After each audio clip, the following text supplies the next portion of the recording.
So moving on to our TD tab for our transactional data. Now this is also going to keep running tallies on your credit card as well as your cash account or your bank account. It's going to keep track of your fuel gallons, not so much your consumption, but your purchase. Okay, so that's what it's going to go by, the fuel that you purchase.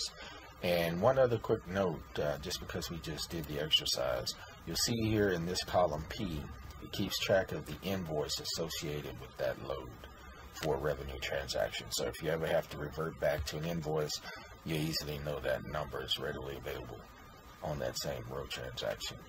Now later on, we may add some automation to this thing to transfer the orders from the FE tab to the TD tab, but currently we don't have that. I'm a little concerned about it getting tripped up and duplicated. So once we get that figured out, then we'll make the update. So just to give you an example of one of these transactions, let's take the fuel. All right, we'll do the fuel. So you're going to have a fuel receipt, and of course you put that receipt number in there. Don't know what you want to call it, but we'll just call it these. We'll say both trucks are at the station filling up at the same time. Probably won't happen often, but it happens sometimes. And we'll say they fueled up at let's say 500. Say they fueled up at the same time, and they were in let's say Rosenberg, Texas, and it cost them let's say $650 to fill up. I'm gonna have to do some quick math here, so y'all bear with me.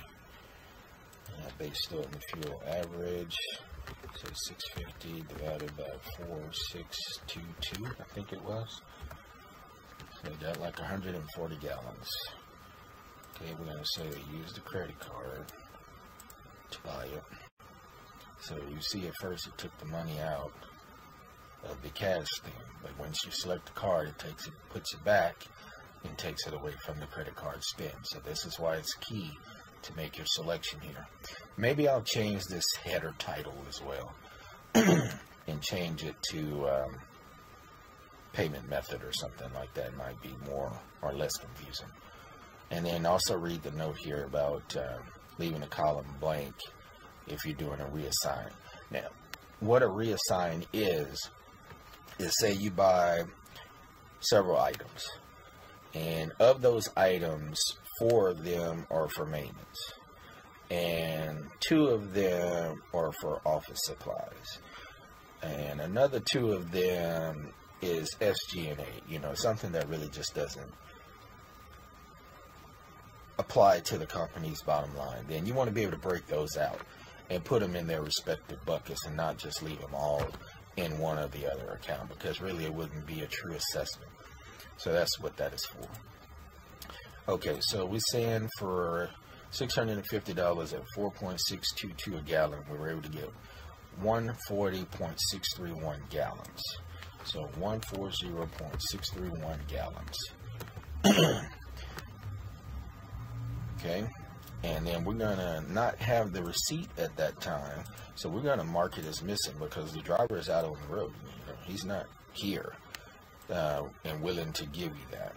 Now, really, in this exercise, I should do something else, because I've actually utilized the primary credit card. So I didn't do that in the test build-up, and I apologize. I should have.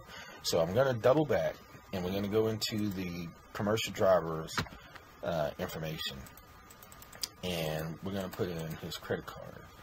So I'm not going to put in a type, because it may seem as though I'm trying to advertise for somebody.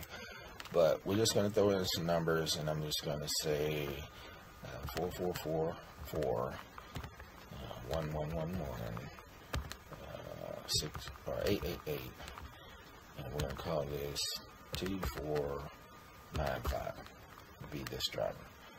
Okay. And we're going to call this one 444-1111-8888-3267.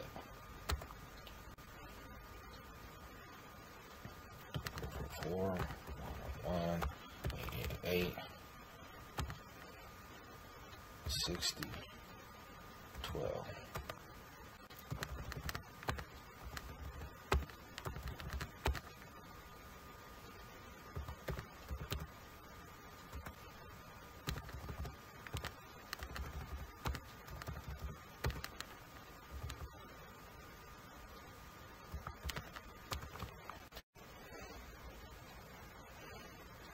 Well, I don't like that one just because it's too close to another number.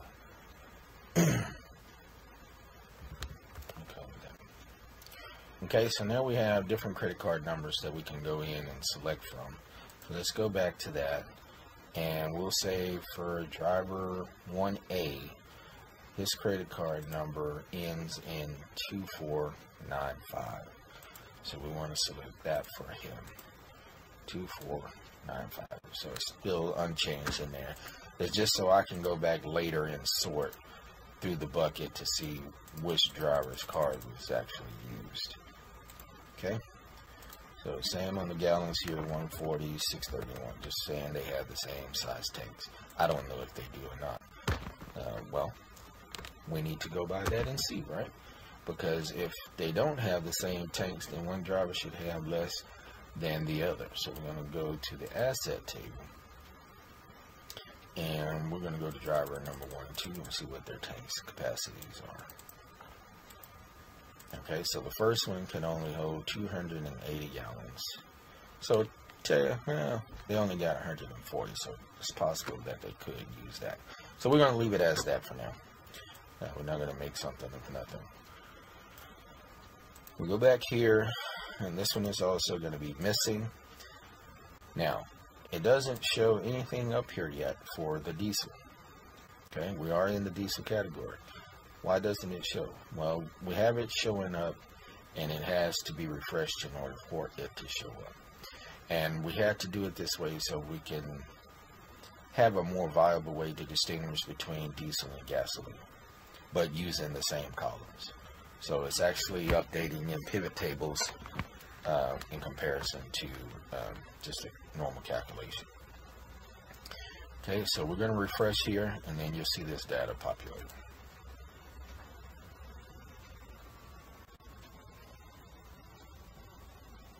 And there it shows we've used our purchase 281 gallons, 0.262.